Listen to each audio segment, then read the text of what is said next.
Olá, meu nome é Ingrid e nesse vídeo eu convido você a compreender um pouco mais de perto sobre o fenômeno da eutrofização. Vamos então conversar sobre a eutrofização das águas ou eutroficação das águas, um assunto muito importante não só para a sua vida de estudante, mas também para o seu papel na sociedade como um agente transformador.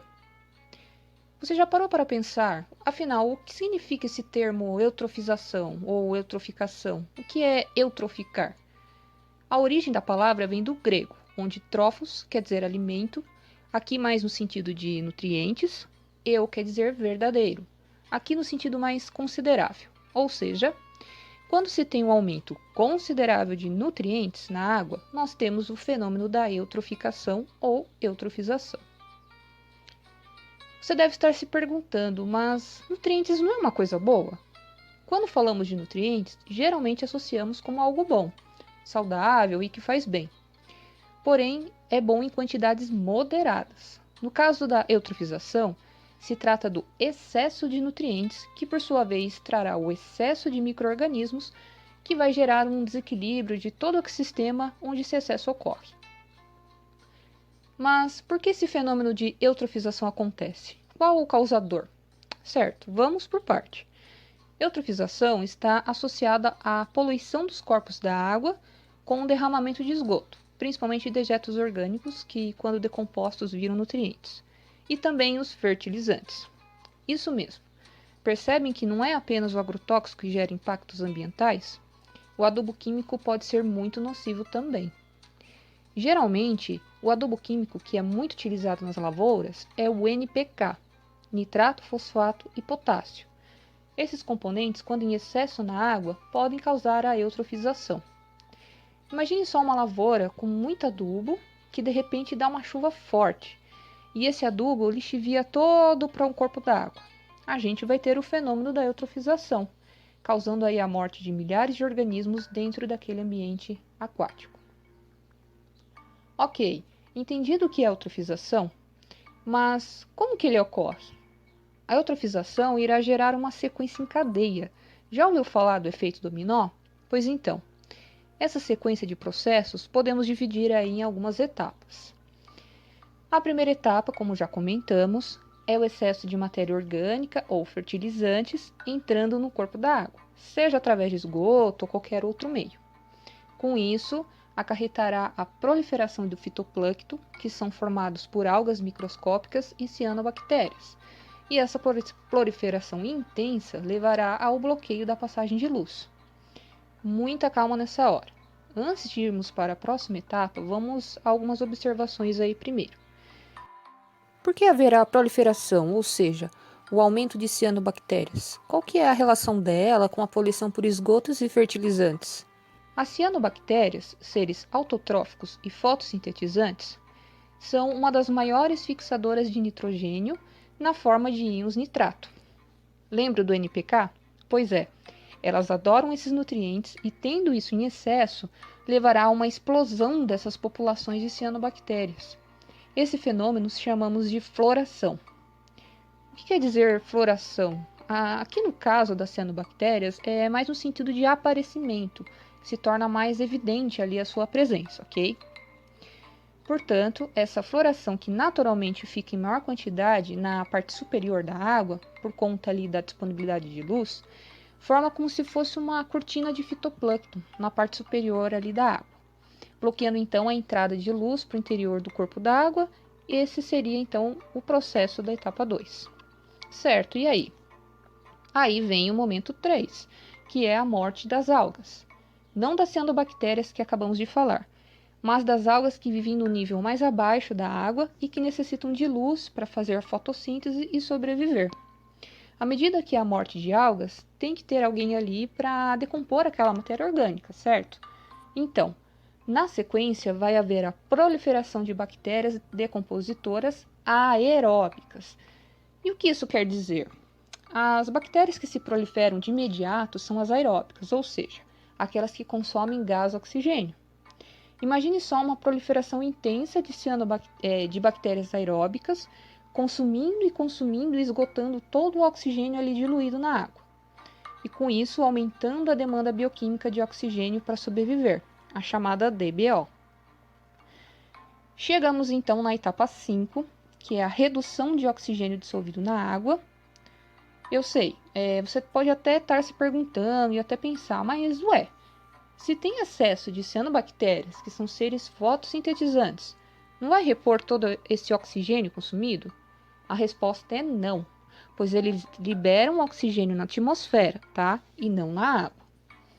Então, com a redução de oxigênio disponível, vai acontecer mais mortes, como as dos peixes e outros organismos, que dependem do oxigênio, que vai aumentar mais ainda as bactérias decompositoras e assim por diante. Percebem aí o efeito cascata? Por fim, uma hora todo esse oxigênio da água vai acabar. Chegamos então no último estágio, que é a anoxia ou anóxia, que é a ausência completa de oxigênio na água. A partir desse momento, obviamente não tendo oxigênio, acabam-se as bactérias aeróbicas. E então as bactérias anaeróbicas entram em ação, que por sua vez também irá se proliferar e multiplicar intensamente por causa do excesso de matéria orgânica que está ali disponível para ser decomposta, liberando então muitos resíduos tóxicos que podem causar, por exemplo, mau cheiro na água. E essas são as principais etapas do processo de eutrofização. Um detalhe importante. O que pode também intensificar mais ainda o processo de eutrofização é se há o aumento de temperatura da água, através aí de outros fenômenos. Isso mesmo. Quanto maior a temperatura da água, maior a saída de oxigênio dela. Sabe por quê? Os gases CO2 ou oxigênio são moléculas apolares e a água é uma molécula polar, ou seja, como o oxigênio é apolar e a água é polar, eles não se misturam muito bem. E com a temperatura da água elevada, a tendência é do oxigênio não ficar dissolvido na água e assim ser liberado para a atmosfera. Ou seja, mesmo que tenham ali peixes ou organismos que tenham uma boa tolerância a quantidades menores de oxigênio, que toleram certa proliferação bacteriana, com o aumento da temperatura da água, vai reter menos ainda oxigênio, e com menos oxigênio, aí sim não tem chance nenhuma para esses peixes e outros organismos mais resistentes. Vamos então revisar as etapas da eutrofização para fazer um fechamento. Primeiro, excesso de nutrientes presente na água por consequência do derramamento de esgoto ou fertilizantes. Segundo, proliferação do fitoplâncton e fluorescência de cianobactérias bloqueando a passagem de luz para o interior do rio. Seguido de morte de algas por estarem ali impedidas de realizarem fotossíntese. Quarta etapa, proliferação de bactérias decompositoras aeróbicas.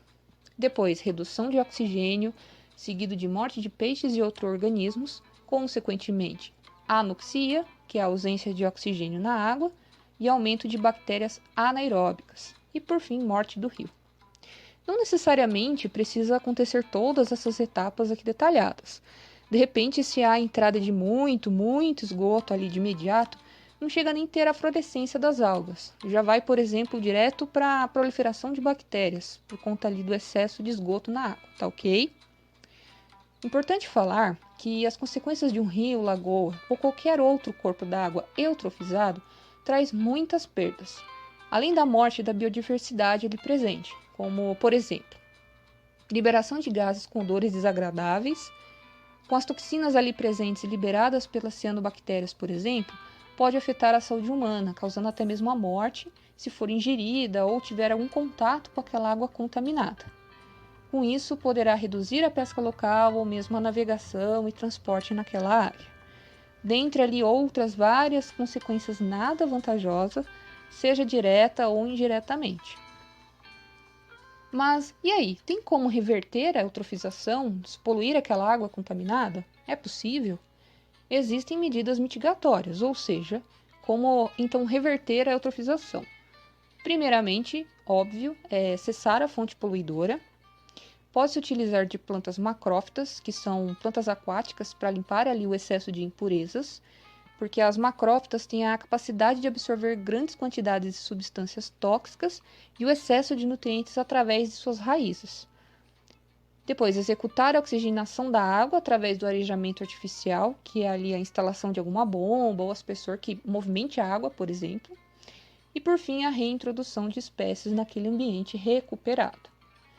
Porém, como já é de se imaginar, esse é um processo muito longo e muito caro. Demanda muito tempo, muito dinheiro, sendo então bem mais viável a preservação dos corpos da água e evitar a poluição. Antes de encerrarmos, acesse esse super mapa mental sobre eutrofização para você ter um material resumido com as etapas importantes faladas nesse vídeo. Acesse a página do Minuto Aprender no Facebook ou no Instagram. Pessoal, termino o vídeo por aqui. Qualquer dúvida ou curiosidade, escreva nos comentários e vamos divulgar conhecimento.